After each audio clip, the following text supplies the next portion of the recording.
Hi there.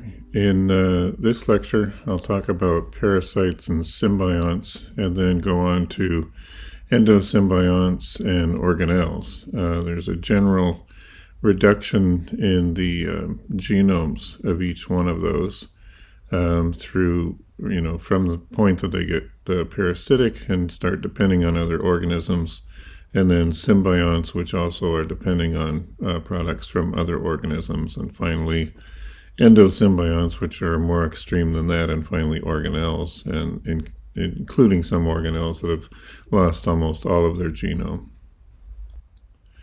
So if you have two independent organisms, then they maintain their genomes because they need those genes that make the gene products, including the proteins, that allow them to survive, so that there's no interaction between them, and they each maintain their own genomes for independent life.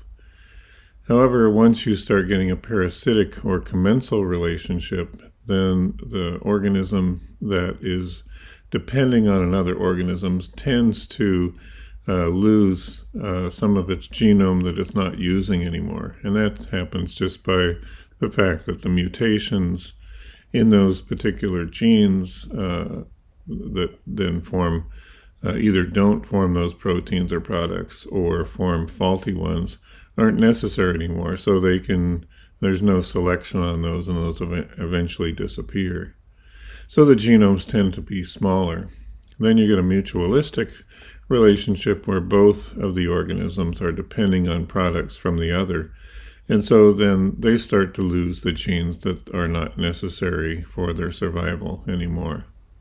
And then finally, in an endosymbiotic relationship that eventually becomes an organelle, let's say, they tend to lose DNA, and a lot of that DNA moves into the main nucleus and is expressed from the nucleus through the cytoplasm back to that endosymbiotic organism, or eventually, if it becomes an organelle, to the organelle.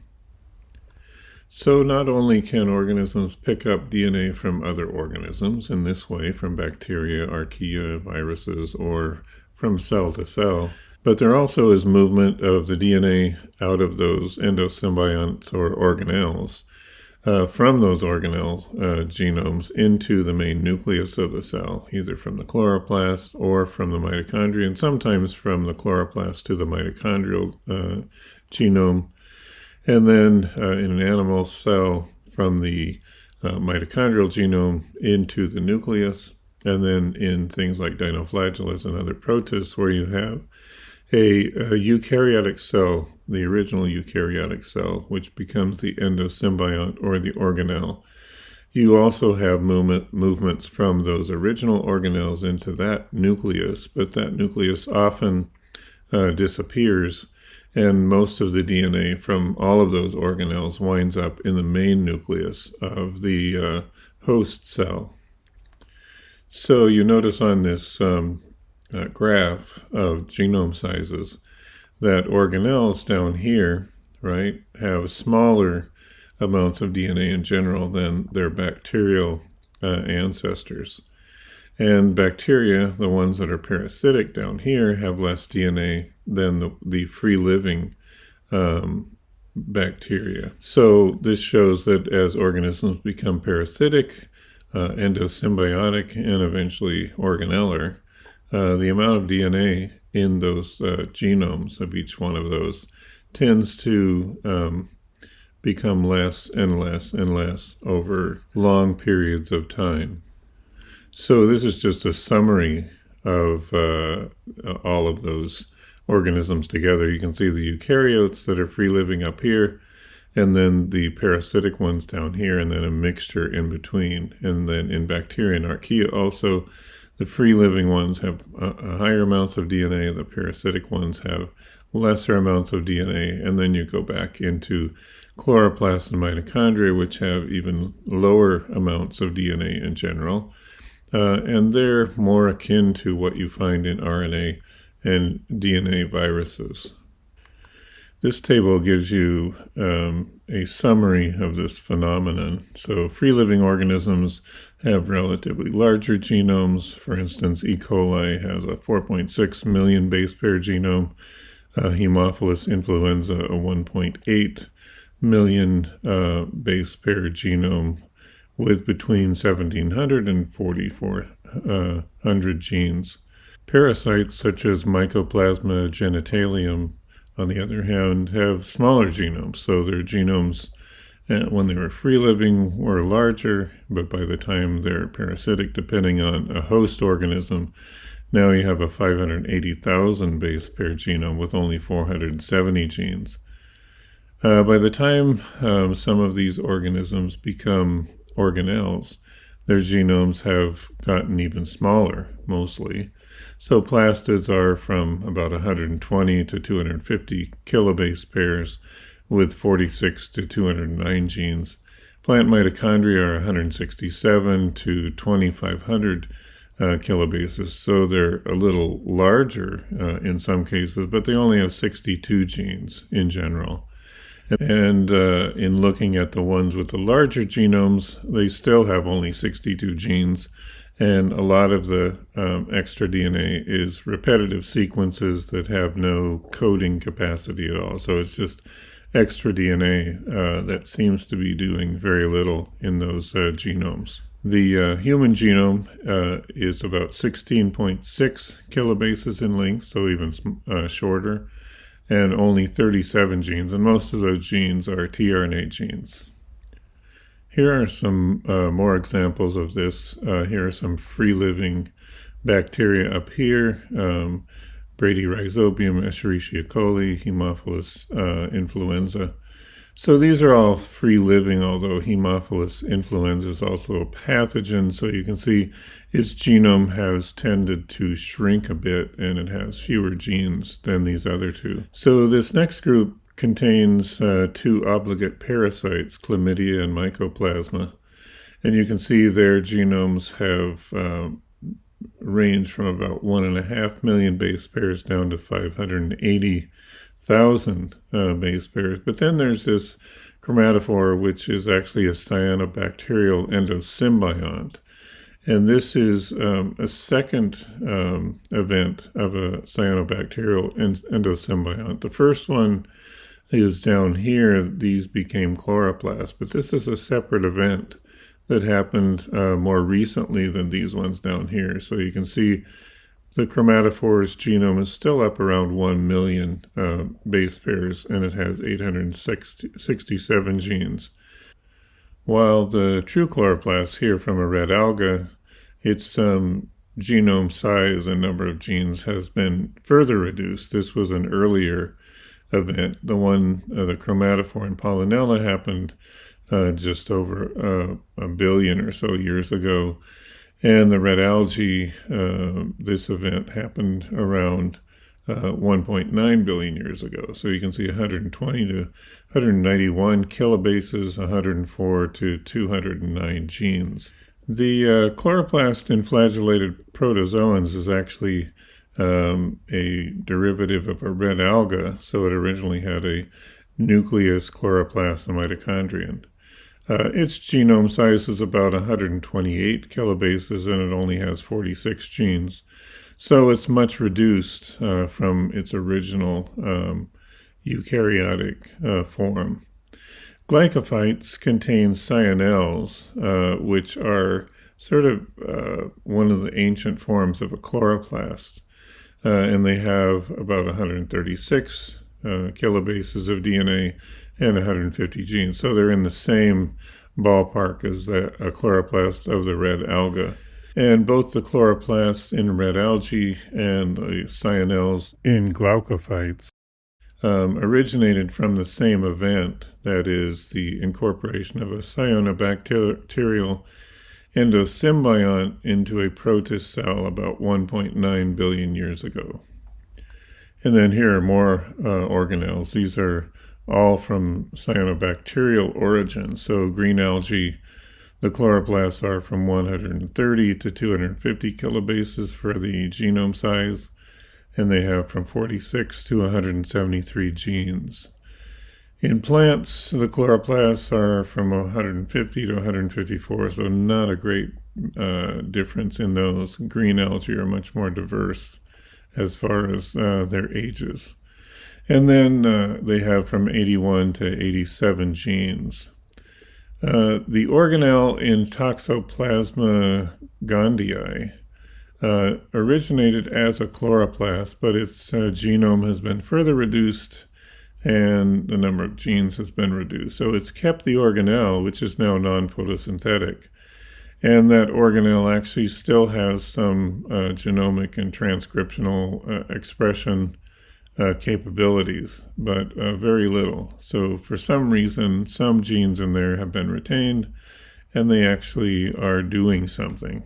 But they're far reduced from their chloroplast origin. And then the mitochondria down here. Now, mitochondria started as alpha proteobacteria and moved into a protist cell about 2.2 to 2.4 billion years. So they've been endosymbionts and then organelles for several 100 million years longer than chloroplasts and plastids have been. So they've been further reduced. Here you have in animals 15 to 18 kilobases, 35 to 40 genes, and again most of those are tRNA genes. In fungi, 18 to 78 thousand base pairs, 35 to 40 genes again. Homo sapiens around 16.6 or 17 kilobases and 37 genes. In plants, against 167 to 2,500 thousand nucleotides. But all of them have 62 to 67 genes. And then in protists, 6 to 49,000 base pairs, but only 5 to 97 genes. And then in Saccharomyces, that yeast, 78,000 nucleotides with 34 genes. So there's been a general reduction in the genomes as organisms have gone from free living to parasitic to symbionts to endosymbionts and then finally to organelles. So this graph illustrates that, the number of protein coding genes down here compared to genome size. And so up in this pink circle up here, or ellipse, you have free-living organisms, and then here in the blue, these are obligate parasites and endosymbionts, and there's some crossover here in between the two. And then down here are the ranges for organelles, and again, there are some crossovers between a few Solsia muelleri and Carcinella rudii. This is a different graph, including a few more organisms, especially down here in the organelles. So you can see the free-living organisms up here, and then the parasites and endosymbionts here, and there's sort of a mixture in these darker gray regions. And then down here, these are the organelles. And in one case, you can see here's a plant mitochondrion down here, but there's another one up here. They have the same number of genes, even though the genome size has changed by quite a bit. And again, this one up here has a lot of repetitive sequences that aren't coding for any protein. Here's a diagram that I've shown before that shows the evolution of some of those endosymbiotic events that occurred in the past. So there probably were some endosymbiotic events down here between gram-positive bacteria to form the gram-negatives to get those two membranes. So that's mixing two genomes together, and one genome tends to get a little smaller. And then you have an evolution of these into planktomycetes, alpha proteobacteria, cyanobacteria, and others. But the planktomycetes developed internal membranes. Those then seem to have been the source of the nucleus and internal membrane structures in eukaryotes when they fused with the eukaryotic progenotes that came out of the archaeal line. So now you have two genomes mixing here, and so they then work it out to where they have fewer total genes, total between the two sums of those. So you're losing some of the genomes of one or the other or both. Then there's a mutualistic association between an alpha proteobacterium and a nucleated eukaryote. And then eventually you have a mitochondrial eukaryote where the mitochondrion loses much of its genome, and a lot of that genome winds up in the nucleus. Then there's a subsequent endosymbiotic event, actually two of them. One between a cyanobacterium and a mitochondrial eukaryote, which forms the photosynthetic eukaryotes, including glaucophytes, red algae, and green algae. And those go on to form other endosymbiotic events. But then there's another endosymbiotic event here to form pollinella within the rhizaria.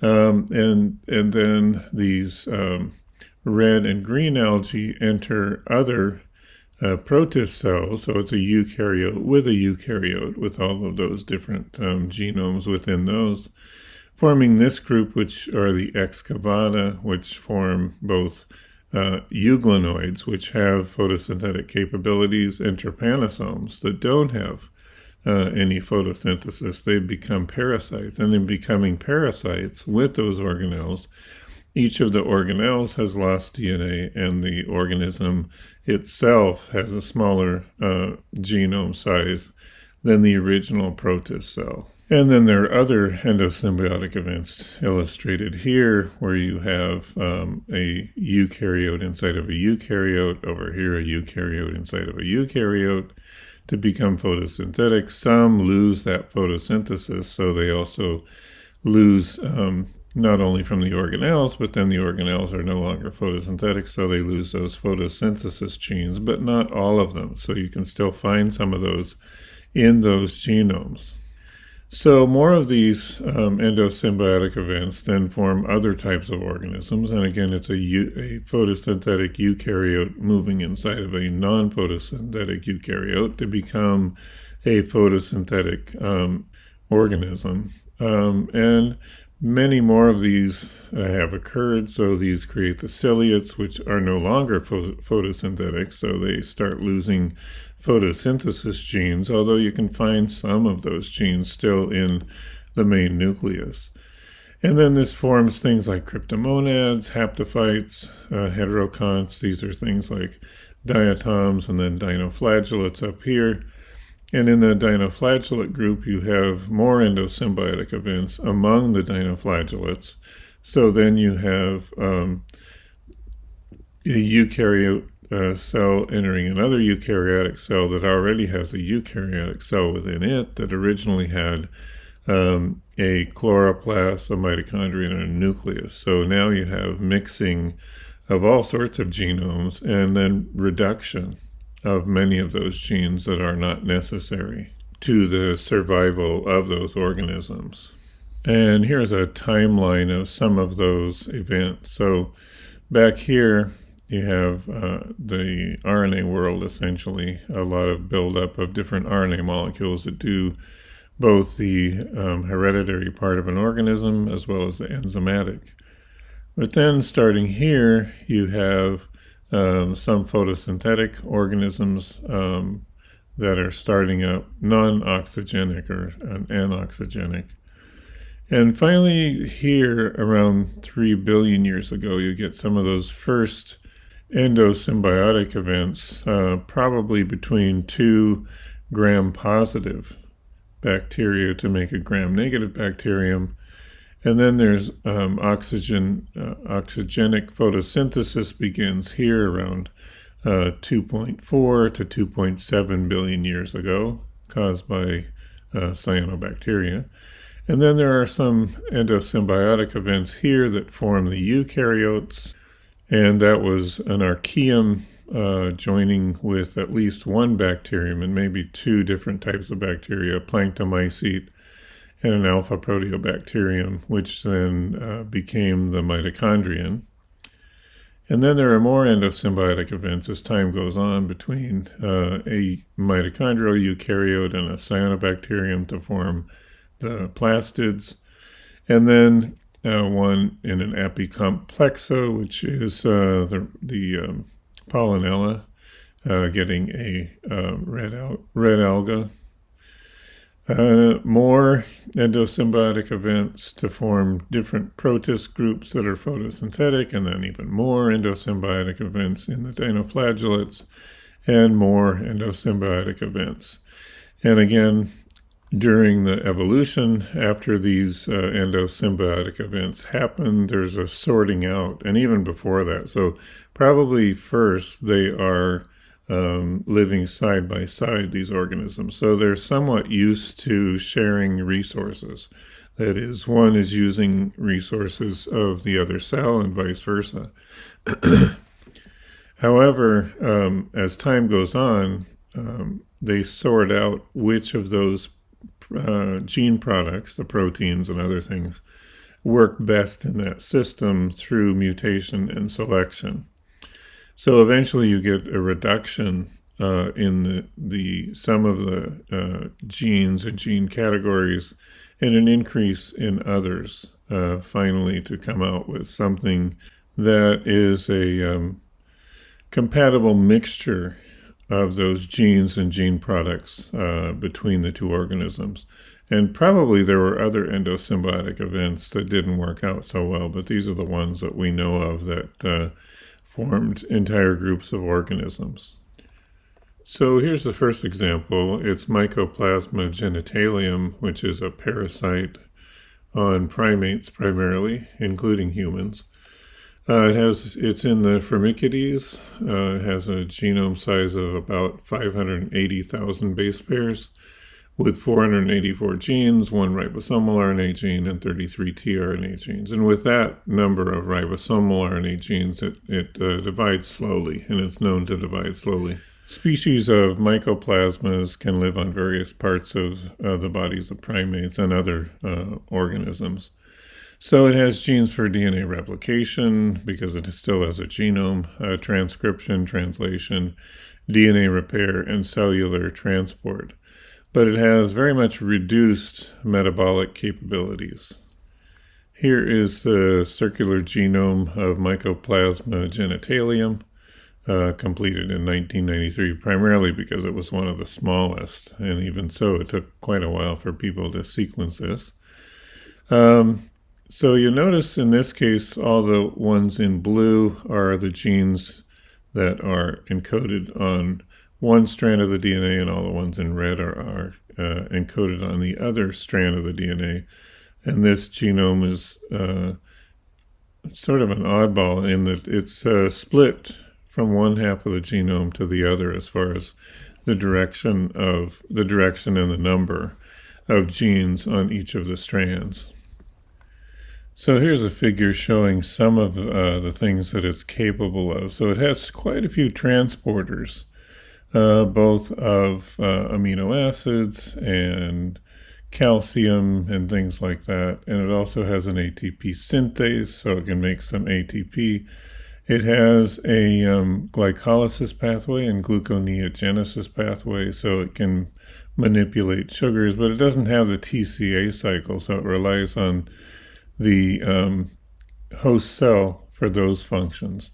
It does have some other carbohydrate metabolism and nucleotide biosynthesis, as well as what I've said. It has DNA replication, transcription, translation, etc. So a fairly rudimentary metabolic system, but it relies again on the host for many of those functions. And it's totally reliant on the host, so that if you put this in a Petri plate with minimal medium, it would not grow. So even if you put it at 37 degrees. So it needs quite a few things from the host cells that it no longer possesses in its own genome. Here's a comparison between the Mycoplasma genitalium genome and Haemophilus influenzae. Now, Haemophilus influenzae is a pathogen, but it also is a free-living pathogen, so it's not completely dependent on its host, but it does have a reduced genome compared to other free-living organisms.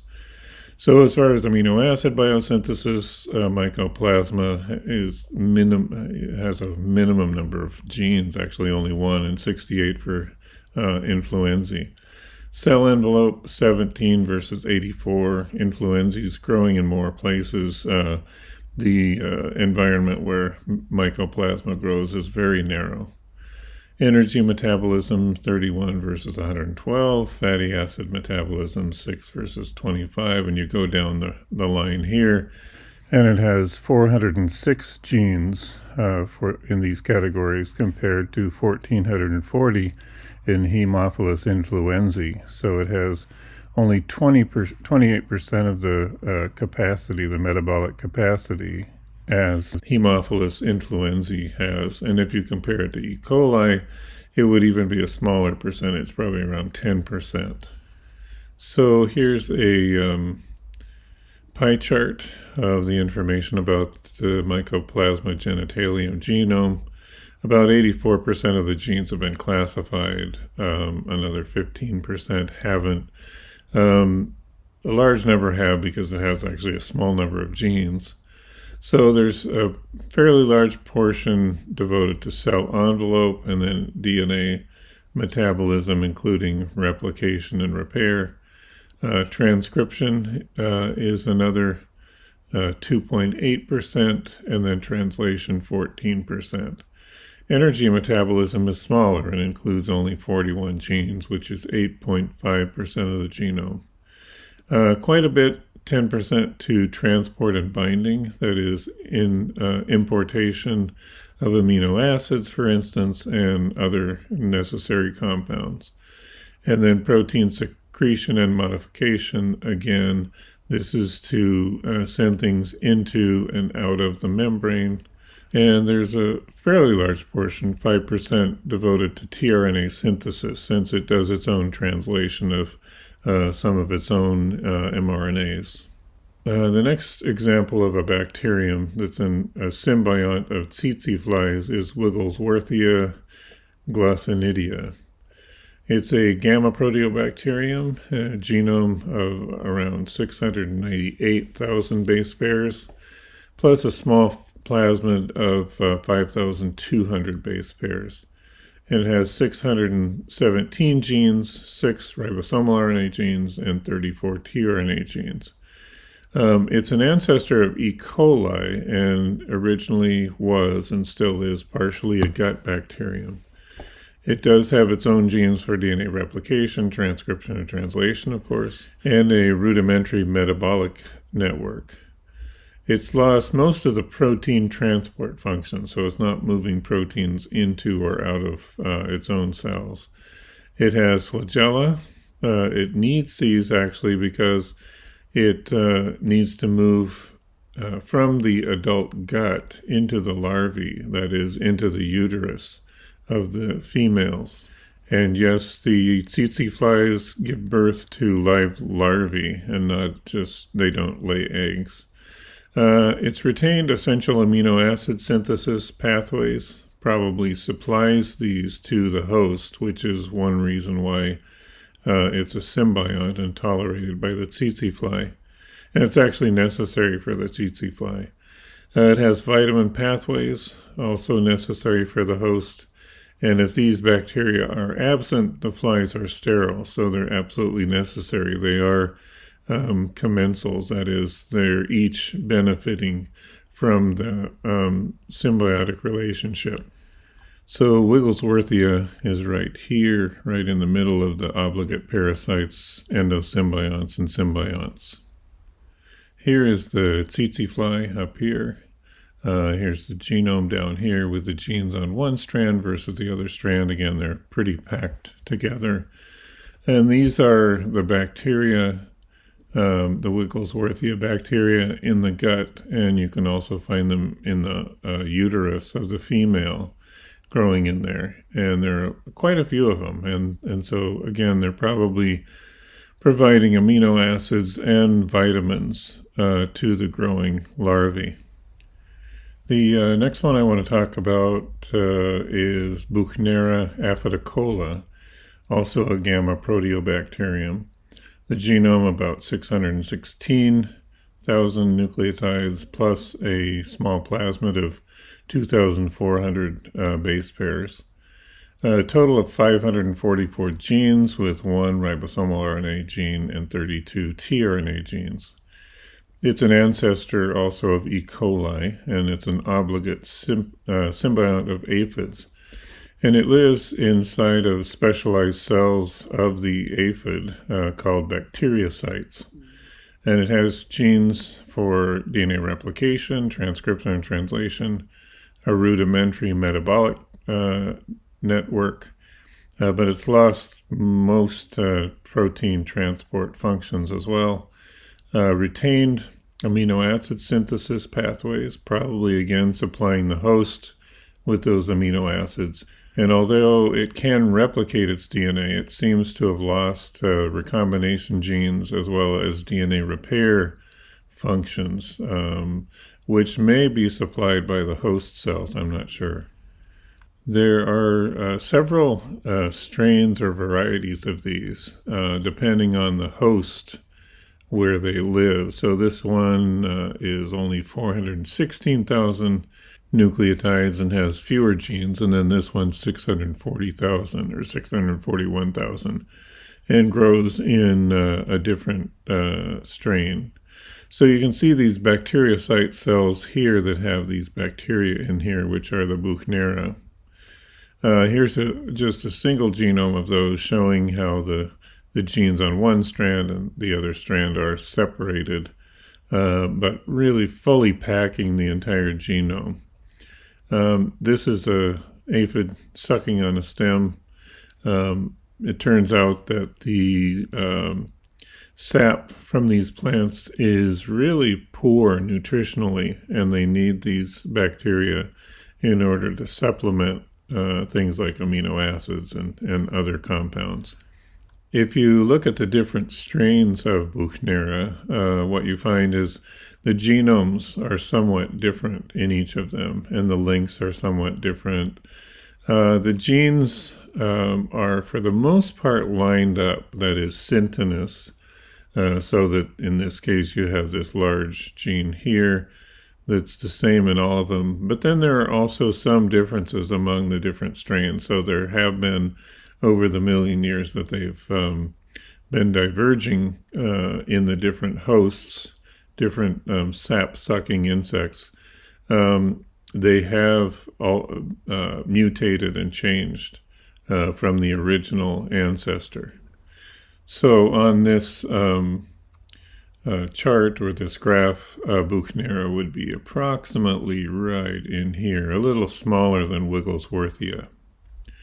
This diagram shows a comparison of the genes and gene losses over the last 150 to 200 million years, as these Buchneras have diverged in different aphid hosts. So down here, there's about 638 genes in the last common ancestor, and they began then to diverge with a common set of 499 genes.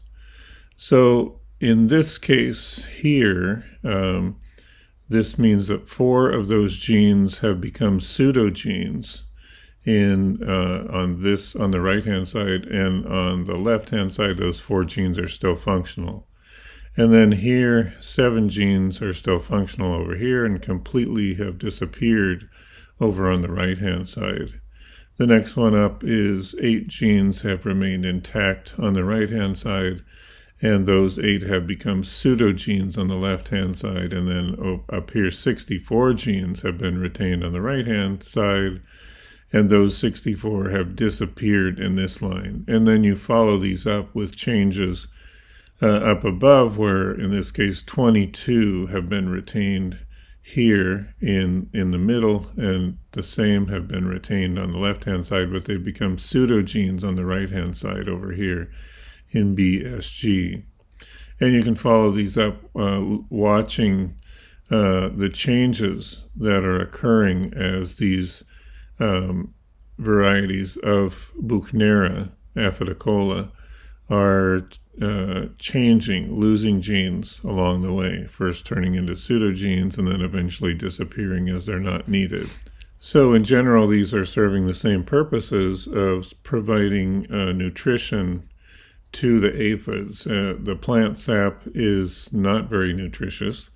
So the aphid is sucking the sap that's going into the gut. And then these bacteria are not only getting some things from the host cells, but also acting on that plant sap, using part of that to make things like amino acids and vitamins and cofactors and things like that. And those are being made in excess so that the host organisms, the aphid, is able to absorb those amino acids and cofactors, etc., and therefore provides complete nutrition for those aphids to survive. Without the bacteria, they would certainly die. So the next bacterium, a symbiont again, obligate symbiont, is Solsia muelleri. It has a very small genome, 244,000 nucleotides, which is about the size of some organelle genomes. And 261 genes, 1 ribosomal operon, and 33 tRNA genes. Again, it's an obligate symbiont of sap-feeding insects, and it produces 10 essential amino acids for those insects. And it has genes for DNA replication, transcription, translation, for expressing its own genes, but a very rudimentary metabolic network. So on this graph, it's down here. It's not the smallest symbiotic or endosymbiotic bacterium, but it's fairly small, and it's sort of crossing the line between being a symbiont and being an organelle. Solsia is a symbiont of the glassy-winged sharpshooter.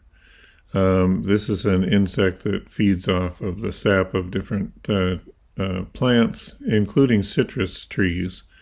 And it actually also is a major cause of transferring certain pathogenic bacteria to the trees. And in Florida right now, and in citrus growing areas, it's a problem because that eventually kills the citrus trees. So it's a big problem right now in the U.S.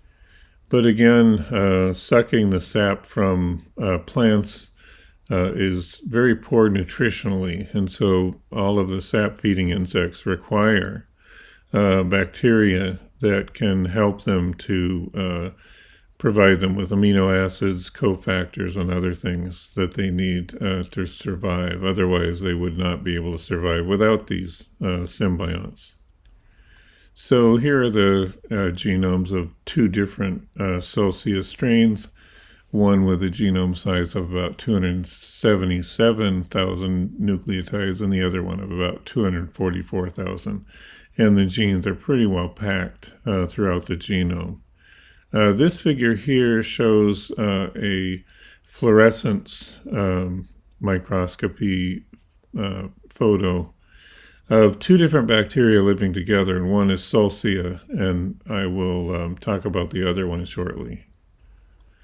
So this shows that the number of genes and gene categories has been very reduced in this one. So there's a big section devoted for essential amino acids, the biosynthesis of those, and that's what this organism produces, and that's why it's important to the insect. And it also has a lot of ribosomal proteins because it needs to translate the messages from its genome, from the mRNAs that have been expressed from its genome, to make these enzymes that then form the amino acids. A couple of other categories also are quite reduced, including DNA replication and repair, transcription, and translation, except for the ribosomal proteins. Some of these functions are provided to the bacterium by the host cells as well. So again, there's been a general reduction here, movement of many of those genes to the nucleus, and then an evolutionary process that sorts out the genes and gene products that make this association successful.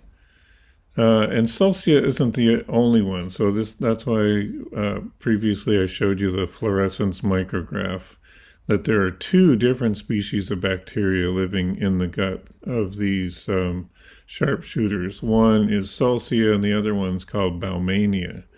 And both of them are important to each other, and they're also important to the insect as well.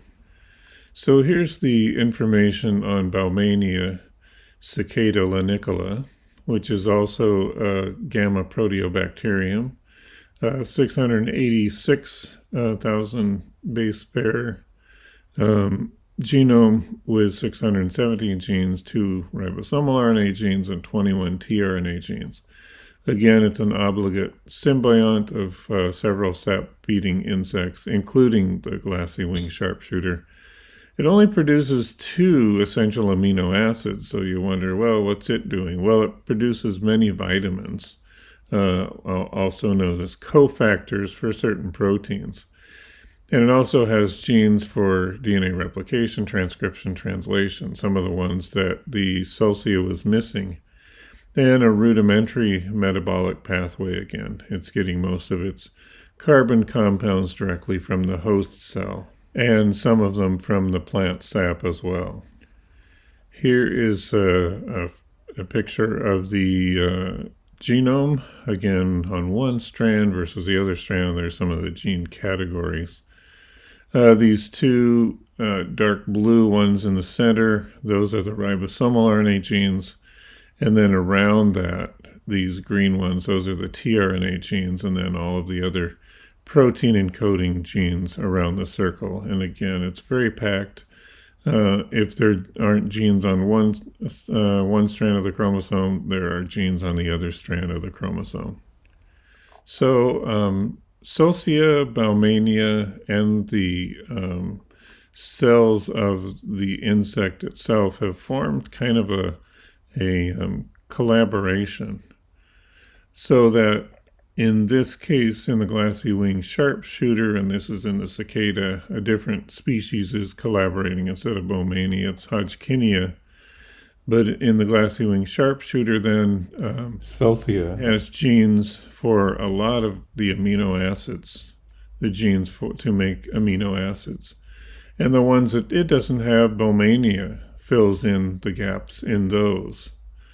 Whereas for the cofactors and vitamins, Baumania has most of those, where Solcia has almost none of them. So it fills in with the vitamins and cofactors. And in the cicadas, which are also sap-feeding, Solcia does the same things in that collaboration. And Hodgkinia fills in with some of the other amino acids, the enzymes to produce the other amino acids, and produces some of the vitamins that are needed, vitamins and cofactors that are needed by the host. So they're actually helping each other, and they're helping the host cells also of either the glassy wing sharpshooter or the cicada. And here's a diagrammatic representation of what's going on. So this gray around the outside, that's the glassy wing sharpshooter cell. And here are the 2 bacteria, Solcia and Baumania, inside. And here's the xylem sap coming in, which contains a few amino acids, primarily aspartate, asparagine, glutamine, and they also contain malate and glucose. So it's very nutritionally poor in the other amino acids and cofactors. So Solcia then can form leucine, isoleucine, etc., these amino acids, as well as a few cofactors or vitamins, whereas Baumania can actually form purines, pyrimidines, and fatty acids. These functions, a few amino acids, the ones that Solcia or the sharpshooter or the sap don't have, but it has a high number of vitamins and cofactors that it can produce. So together, the two bacteria, and there might be more, as well as the glassy wing sharpshooter cells, produce all the components that they need to keep all three types of cells growing and dividing. So eventually, though some of those bacteria become so small that they become the size of organelles in other organisms. So there's sort of a progression down in this direction to have smaller and smaller genomes. And there may be organelles in some organisms that have lost all of their DNA. In fact, I know of one that probably was a mitochondrion, but then it's lost all of its DNA. It's become what's called a hydrogenosome, which is in certain organisms as an organelle or a membrane-bound organelle, but no genes exist. It doesn't have a genome anymore. So Solcia is here, Balmania is up here, and then the smallest one known is this one, Carcinella rudii, which is down in the range of an organellar genome, having a genome size of about 160,000 nucleotides and about 500 genes. It's also in sap-feeding insects and supplies amino acids to them primarily. And by the way, many of the organisms that live in your gut are also making amino acids for your use. So they are actually absolutely necessary for your life as well. So here's a general scheme of how some things have happened. You have an archaebacterium and a proteobacterium to become a eukaryotic cell. And actually that nucleus probably came from another bacterium, and that's the planktomycetes. And then some of these became animal protists and animals.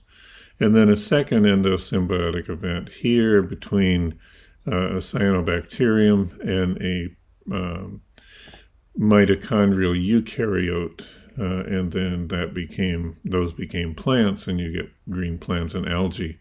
But then you have other endosymbiotic events here that formed brown algae and diatoms. This one, a endosymbiotic eukaryote inside of another eukaryotic cell. Some of these lost their photosynthetic abilities and genes, so they've become non-photosynthetic, and they've taken on, in many cases, a parasitic lifestyle. Back here also you have cyanobacterium. Some of those have degenerated into things like chlamydia, so they've become parasites also, even though at one time they were probably photosynthetic. So going through this table again, you have free-living organisms with genomes above about 1.5 million or so nucleotides, having at least 1,500 or so genes. Going into this stage here where you have obligate parasites and endosymbionts and symbionts having genome sizes of the smallest one is actually 160,000 nucleotides up to about 1.5 million base pairs, and usually having between 400 or so and 1,000 genes. And then into the organelles, where the genome sizes get smaller, on the order of, for photosynthetic organelles, from about 120 to 191 kilobases, and from 46 to 209 protein encoding or total genes, because many of those are actually tRNA genes. And plastids have been organelles for approximately 1.9 billion years. Some of them a little less than that. So they have between about 100 genome sizes of between about 130 to 250,000 base pairs, from about 20 to 173 genes. The ones on the lower end here have become non-photosynthetic, even though there's an organelle there, and it does produce protein products from the genes, but they don't do photosynthesis, so they're doing other things in there. And then you have mitochondria, which have been organelles for about 2.2 to 2.4 billion years, a longer period of time. So they've lost more of their genes, again, most of those ending up in the nucleus and then expressed from the nucleus. And those proteins then that are needed in the mitochondria or the chloroplast are then transported or moved into those organelles. So here's part of a phylogenetic tree showing some of those events in eukaryotes. So the first one here is gaining a nucleus, probably from a planktomycete by an endosymbiotic event. So you're joining those two organisms together, an archaeum and a bacterium, and then the eukaryotes are gaining a mitochondrion here from the alpha proteobacteria. So another genome is entering here. You have some losing those mitochondria, becoming amitochondrial, and there are some that were previous to mitochondrial acquisition also that are amitochondrial. And then another endosymbiotic event, picking up a cyanobacterium to become the plastids in the plants. And there was a second event between a cyanobacterium and a protist that became part of a different protist group called apicomplexans, and the main one is named Pollinella. But then you have some red algae and green algae becoming the endosymbionts and eventually the organelles in the chromalveolates, and there's even more than this. So now it's the stromatophiles, the alveolates, the haptophytes, the rhizaria, and the excavata, and some other groups. And so those have gained either a red alga that became an organelle or a green alga that became an organelle, and some have both types of organelles and genes. So all of those genomes are joining together in a single organism with its own mitochondrion and nucleus, and sort of forming a collaboration among the genes. And so you actually have some chimeric pathways. You have some pathways that have double the number of genes, and evolutionarily you get this sorting out of which genes and which gene products work best to make that organism successful in a reproductive and evolutionary sense. So here's this diagram again. You have the joining of genomes here, and then sorting out which genes and gene products work best. You have another endosymbiotic joining of genomes here and sorting out to become these eukaryotes with a nucleus, and then you have another endosymbiotic event joining genomes together and sorting out to become the mitochondrial eukaryotes. You have another joining here to become photosynthetic eukaryotes, and then a second event to form Pollinella, and then further evolution here to form the glaucophytes, red algae, and green algae. And then these start participating in other endosymbiotic events, and then you get sorting out of all of those genomes. So in this case, on the right-hand side over here, there are organisms that are built from two eukaryotes coming together. So you have all of those different genomes that have already combined and sorted out. Now you have a new combination of genomes and sorting out. Some becoming photosynthetic, some losing their photosynthetic capabilities and becoming parasitic, and then more of those events occurring into the cryptomonads, haptophytes, heteroconts, and ciliates, and then eventually the dinoflagellates, more endosymbiotic events joining more genomes together and then sorting out again which ones work best in this pathway, which ones work best in that pathway, and in general, which ones make those organisms successful in a reproductive and evolutionary sense. And here's this diagram again, showing some of those movements of the different genes from the different compartments. Not only, again, do you have this horizontal gene transfer of genes moving from one organism into another, but you have these genes moving from one endosymbiont or symbiont or organelle into another one. And most of those wind up eventually in the nucleus, but not always in each case.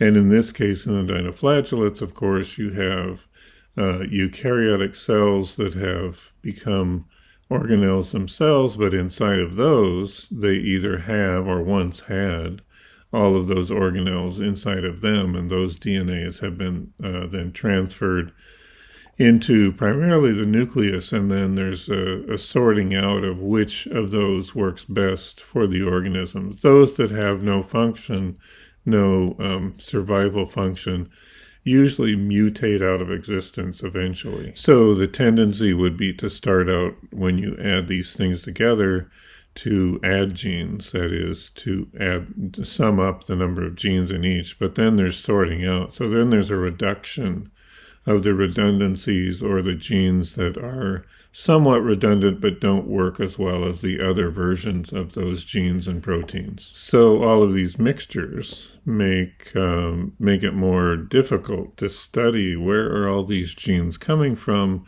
and what are they doing what are they doing as far as the proteins they form or RNAs that they form, and what functions do they serve. That becomes a little more difficult, but it becomes more interesting to find out, where each of these genes actually originated and how they became the successful versions that are present in the contemporary organisms that we see around us. Okay, so that's it for this video. Started out with parasites and symbionts and went into the endosymbionts as well as organelles, showing that there's a general decrease in the genomes of each one of those because they're utilizing things from the host cells as well. But they also turn out to be helping the hosts in many ways. At least the endosymbionts and organelles are helping the host by mainly producing amino acids and other vital compounds. Okay, so that's it for this video, and I will talk to you later. Thanks.